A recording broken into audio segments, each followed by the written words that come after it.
Amasasi n'omukka ogubalagala binyoose mu Lubigi ab'ebyokwerinda bwe babadde bagumbulula endiga ezibadde zigaanidde mu kkanisa ya God's Healing Tower International Ministries okugimenya nti waakiri babattiremu.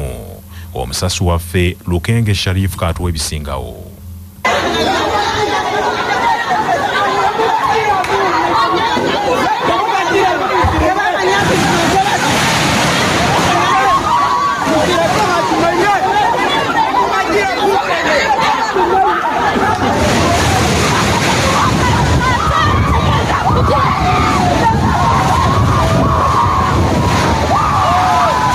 Embeera eyo gy'owulira ya bimotoka biweetiye mukadde kano ebiri mu kulindigula kyaki ebadde kulemberwa Nabbi Bright Muyingo wano bitundu ebya mu Lubigi.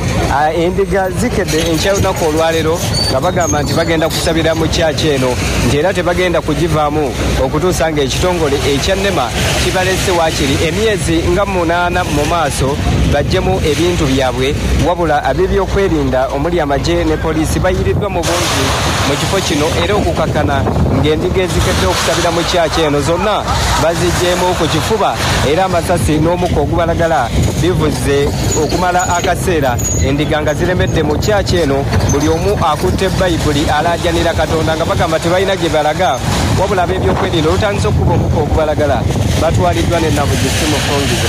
Omusajja wa Katonda ono atufuddeko nnyo, bannamwandu bamulekwa bonna tulikuwa n'atufaako nga bannamwandu nga bamulekwa abatalinaako baabwe abatalinaako mwasirizi. Tetusina gye tusobola kugenda, tetulina gye tulaga. Munaatukasukawa nga Uganda, munaatukasukawa nga abakulembeze baffe abalungi, mugenda tukasukawa. Mu kiseera kino ab'ebyokwerinda batandise okuyoola ezimu ku ndiga ezibadde zitandise okubakasukira amayinja.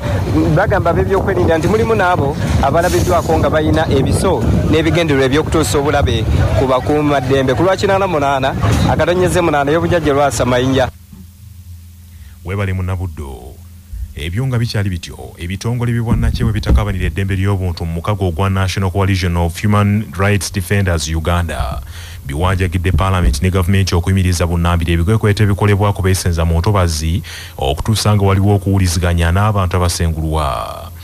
Ekitongole ekivunaanyizibwa ku butonde ekya NEMA kyalangiridde nti tekigenda kuyimiriza bikwekweto era nti ku mulundi guno tekigenda na kutaliza muntu yenna akagabeera amasinzizo.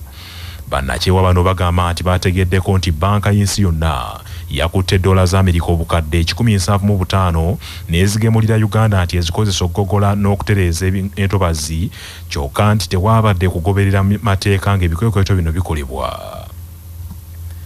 Ebitongole by'obwannakyewa bino bigamba nti tebiwakanya kyakulwanirira butonde, naye gavumenti esaanye ekole emirimu gyayo mu ngeri ey'eddembe nga n'eddembe ly'obuntu terityoboddwa. Andrew Byaruhanga Senkulu wa Resource Rights Africa ne Dr. James Nkubi Senkulu wa Network of Public Interest Lawyers bategeezezza nti kyennyamiza nnyo okulaba nga abantu abamu basosolwa mu bikwekweto ebikolebwa NEMA ng'ekitongole ekya NEMA kyekwasa nti bo kyabawa olukusa. Bavumiridde ekyokukozesa amagye ne poliisi okusenda abantu mu mbeera eyeesittaza okubazinda mu budde obw'ekiro nga n'abamu bakyebase obutaliirira bantu abasengulwa mu bitundu ebyo so nga abamu ku basenguddwa guno mulundi gwakubiri nga bakosebwa. Obwakabaka bwa Buganda buzzeemu okulabula n'essekulabula nti Ssaabasajja Kabaka kikafu okozesebwa nga akaggi k'abannabyabufuzi abeenoonyeza ebyabwe era bulagidde abeefunyiridde omuze guno bakikomye. Bw'abadde ayogerera mu lukiiko lwa Buganda olw'okusoma embalirira y'Obwakabaka enkya ya leero, Katikkiro wa Buganda Charles Peter Mayiga agambye nti bannakigwanyizi bangi beesomye okukozesanga ekifaananyi kya Ssaabasajja Kabaka okuggusa ebyabwe wabula Obwakabaka bubataddeko abiri.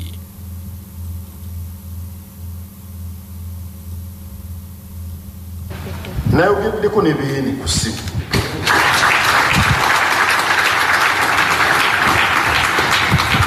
Era Beene musanyufu nnyo okulaba ng'emirimu gy'Obwakabaka gitambula.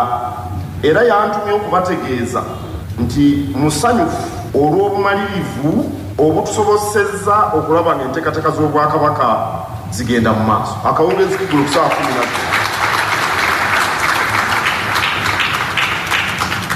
Ssaabasajja Kabaka era musanyufu olw'okuba nti abantu ba Buganda tebakkiriza kutwalirizibwa bannakigwanyizi.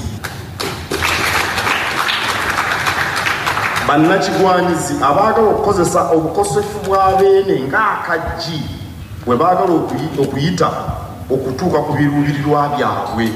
Tuyina bannakigwanyizi balowooza nti embeera ya Kabaka ke kaggi mwe banaayita babeeko bye baggusa. Bwe balaba Ssaabasajja ng'ali kuno nga bagamba Katikkiro Kabaka mutwala ajjanjabwe. Ssaabasajja bw'agenda okujjanjabwa nga bagamba Katikkiro Kabaka omukwezi muleete. Ndowooza obwannakigwanyizi mumufuna. Buli budde babeerako kye bayiiya. Waliwo ne lwe baaliko okutanda ng'agenze wano mu Kenya. Ate engera ne bagamba ne Pulezidenti Uhuru tebalina na nsonyi. Wandibadde ogamba nti kwolwo banyeetonze oba ne basirikira ddala. Katikkiro asabye abantu ba Kabaka okwegendereza bakagwa ensonyi abakozesa emitimbagano okuttattana ekitiibwa ky'Obwakabaka wano mu Buganda n'ebweru waayo. Katikkiro mu ngeri y'emu asabye abalimi mu Buganda bakozese bulungi ensimbi ze baggye mu kulima emmwanyi, bakomye okunywanga omwenge ne bagangayira n'abandi okufuuka ebisekererwa ku byalo gye babeera. Mbasaba mukubiriza abantu eyo yonna gye muli. Saba ekitiibwa Sipiika abafunye ssente zigenda okuwera ssaawa 6 batandika okunywa omwenge. Omuntu olutunda emmwanyi ssaawa 6 nga batandika okunywa omwenge. Ate bwe butandika okuwungeera mbu ne banneeko nga lisuulirangako bantu bayita banneeko. Omubaka w'olukiiko eyamuŋŋamba okuva Ssingo baanywa banneekolera gyange. Ate omwenge bitambulira wamu ne banneeko. Nkubiriza abantu ba Buganda bongere okulima emmwanyi naye beegendereza omwenge. Kabaka tayagalanga mufune ssente mugende mufuke batamiivu. Kabaka ayagala mufune ssente muweerere abaana muzimbe amayumba. Lwaki onywa omwenge tonateeka bujjo mu luggyalu? Wafunye obukadde 30 mu luggya waliwo enfuufu biki? Leka kunywa omwenge bwotyo bwe buzibu bwe tulina ku mmwanyi. N'obwamalaaya siriimu ajja kuba mwalabye mwankole siriimu eyeyongedde. Awo nno tube beegendereza. Bw'abadde ayisa nnamutaayiika y'Obwakabaka mu lukiiko lwa Buganda, Oweekitiibwa Robert Waggwa Nsibirwa, omumyuka owookubiri wa Katikkiro era avunaanyizibwa era nga ye mwanika w'Obwakabaka, Oweekitiibwa Robert Waggwa Nsibirwa agambye nti mu myaka 10 egiyise abantu ba Kabaka abadde basaale mu kukyusa enkola y'emirimu okuva mu pulojekiti okudda mu pulogulaamu. Era njagala okugaziyaako okunnyonnyola enjawulo eri wakati wa pulojekiti ne pulogulaamu. Pulojekiti zitunuulira ekintu kimu ekiba kikolebwa, ate pulogulaamu egatta pulojekiti nnyingi ez'enjawulo eziba zikolebwa. Kabaka Sipiika nziza mpa ekyokulabirako. Kirina pulogulaamu ey'okukyusa ebyobulamu eby'omuggunda eri abantu ba Buganda. Pulogulaamu ngazi naye erimu pulojekiti nnyingi. Mulimu pulojekiti eya public health oba okuba nti nno tuwulira abantu engeri gye babakwatamu ebyobujjanjabi ebisookerwako. Waliwo pulojekiti y'okulwanyisa mukenenya. Ebyo byonna byakutuusa bya bulamu bya muggunda. Wetujjidde ku mpewo ng'olukiiko lwa Buganda luyisizza embalirira y'Obwakabaka y'omwaka gw'ebyensimbi ogujja 2024-2025 ya buwumbi 257 okugenda okutambulizibwa emirimu gy'Obwakabaka omwaka ogujja.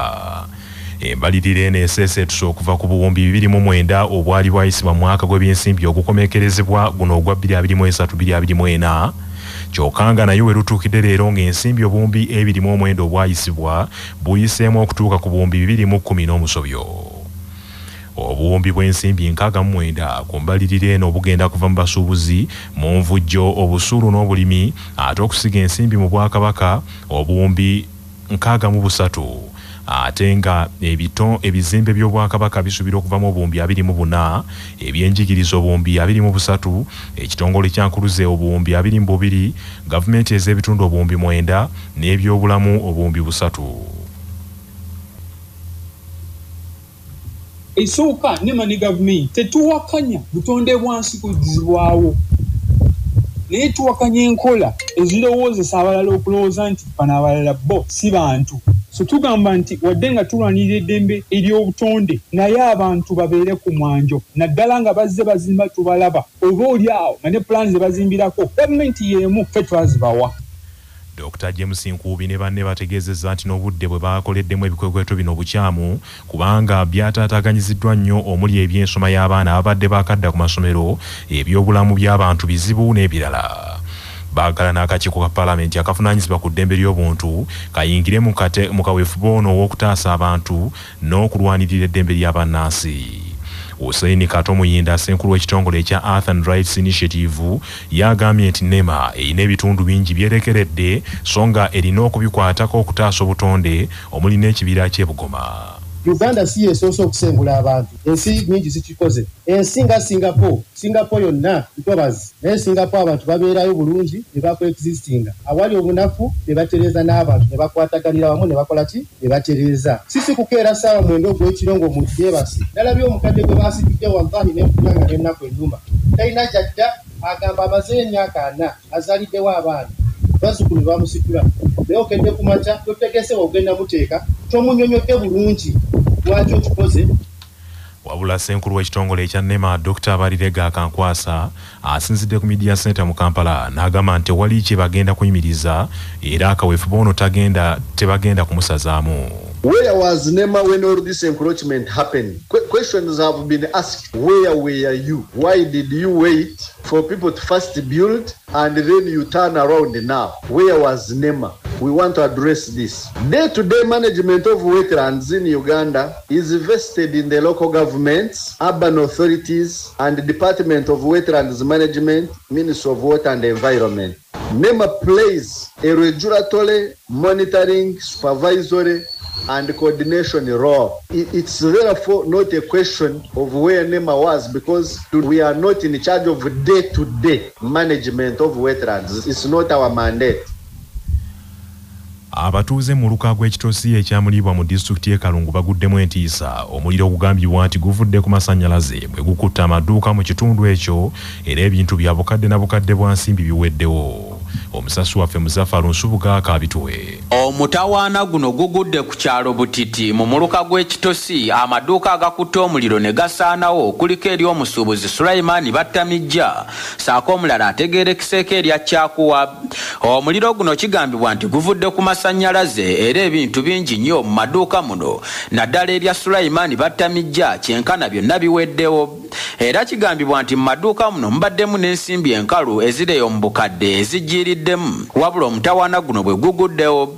Abatuuze ku kyalo kino bataakiriza emaali entonotono ebadde esigaddewo wakati mu kuzikiza omuliro guno. Ssentebe w'ekyalo kino eky'Ebutiti Mugula Hussein saako omwami wa Kabaka atwala omuluka guno ogw'ekitosi Nsamba Yasiini n'abatuuze abalala batubuulidde ekiguddewo. Saalongo Mukasa ekitosi wano ekyamuliibwa wano tufunye enjega wano tuba twanika mu mwanya ositoowa yaffe wano tulaba omuliro gwaka tutegedde kiki ekiguddewo bamasannyalaze baki butuuze munnaffe Sulaiman Battamijja yafunye ekikanga bwekyo edduuka naliweddewo ebintu ebimu tubifulumizeewo naye ebisinga byonna bifudde byonna emifaliso giyidde bukadde nga 6 buyidde. Nsamba Yasiini Ssaabawaali omwami wa Kabaka ow'omuluka guno ogw'ekitosi tuli wano tusobeddwa olw'ekigudde ku kitundu kyaffe amasannyalaze bwe gookyeza amaduuka g'abatuuze baffe wano mu kitundu Ebutiti wano kirowoozebwa nga kivudde ku masannyalaze oba oluusi ng'empayalinga mbi. Tusaba ab'amasannyalaze bwe babanga bawayalinga basookenga okupima ekitundu ne waya entuufu ezikozesebwa. Ebyo nga bikyali awo ab'obuyinza bakyasobeddwa olw'omuwendo omunene ogw'abaana mu kitundu kino abakyagaanya okudda ku ssomero. Amyuka ssentebe w'eggombolola eno ey'ekyamuliibwa Omulangira Wasajja Godfrey alabudde nti embeera ey'abaana obutasoma bagikooye mu ggombolola eno. Abazadde bangi abaana babakozesa emirimu egy'enjawulo okunoga ennyaanya okunoga emmwanyi. Ekyo twakiweera mu ggombolola yaffe ekyamuliibwa nti omwana ali myaka egy'okusoma talina kwetaba mirimu egyo egy'okukola obusente era tujja kukwata omwana bwe tumusanga mu nnyaanya ng'anoga omuzadde yajja okukola ekibonerezo kye. Twagala okufuna abakulembeze ab'enkya nga bavudde mu musingi ogwa wansi. Ku lwa CBS rediyo y'obujjajja Nsubuga Muzaffaru e Kalungu mu Buddu. Manya obuvuna obuddo obw'eddembe lyo tonyigirizibwa ddembe lyo ery'obwebange. buli muntu waddembe okugenda mu nsi yonna okukubayo ekyeyo nga munnamateeka George Musisi bw'annyonnyola. Munnayuganda yenna asobola okugenda mu nsi yonna eri ebweru wa Uganda n'akola emirimu oba okukuba ekyeyo nga bwe tukiyita wadde gavumenti ya Uganda terina ndagaano na nsi eyo oba ng'esazizaamu endagaano. Ekyenjawulo kyokka ekibeerawo era kyaba tafuna bwe bukuumi obuweebwa mu mateeka ku nsonga eziyisibwamu abakozi mu ngeri eyo eri gavumenti eyo, kubanga wabeerawo endagaano ekolagana waliwo ebikakata ku gavumenti y'ensi gy'oba ogenzeemu byeyina okukola bweyina okuyisa abakozi n'obukuumi obubaweebwa n'okubanga bawa embalirira y'abakozi abo bakituyita accountability singa baba bafunye ekizibu. Omubaka wa Ssaabasumba w'essaza ekkulu ery'e Kampala mu bitundu by'Entebbe atongozza akaweefube w'okuddaabiriza Ekereziya y'Ero nnyo mu kigo ky'e Bugonga emaze ebbanga lya myaka egisukka 40 ng'ekyali we yatandikira myaka gy'ekinaana. Omusasu waffe George William Kakooza kabituwe. Reverend Father Frederick Mpanju nga embaka wa Ssaabasumba mu bitundu eby'Entebbe yakoze omulimu ogw'okutongoza okuddaabiriza Ekereziya eyabbulwamu abajulizi ba Uganda eya Uganda Matters Runyosabu Parish esangibwa mu kigo ky'e Bugonga ng'emikolo gitandise n'ekitambiro kya misa era bw'abadde ayigiriza asabye abakkiriza okwebulira ku bajulizi ababawolereza ng'ekisomesa kino. Omwaka bwe twabbulwamu abajulizi ba Uganda naffe twandibadde bwekityo. Tulina okubeera abalwanirizi b'eddembe ly'abannaffe bulijjo. Singa tukola bwe tutyo tetwandibadde na nguudo mbi, obutawa na ddagala mu malwaliro n'obutawa na mirimu byonna byandibadde biggwawo kubanga sente ezisoolezebwa mu Uganda zetumala bulungi okweyimirizaawo. Kyo kitegeeza bannange abajulizi kyekibalabirako they were firm in what they believed in and it was not for them alone, for the community, for others. Naffe tubeere n'omutima ogwo ogulumirwa abalala n'okwewaayo. Abakulembeze mu kibuga Ntebbe nga bakulembeddwamu omubaka wa paalamenti ow'ekitundu kino Michael Kakembo Ombwate Kamwa ne ssentebe wa NRM ow'ekibuga ky'Entebbe Shaka Stephen Gashayija bakulembeddemu ababadde ku mukolo guno okusonda ssente ziyambako entandikwa y'omulimu guno. They have decided to come up together with all the leaders so that they can be able to raise financing to build the church and support its activities. Ekyoto kyaffe okuzimba Kereziya tusaana tekifanga tukyaliwo era kye tuzze okutukiza kati tusonde ensimbi tuzimbe Kereziya ewe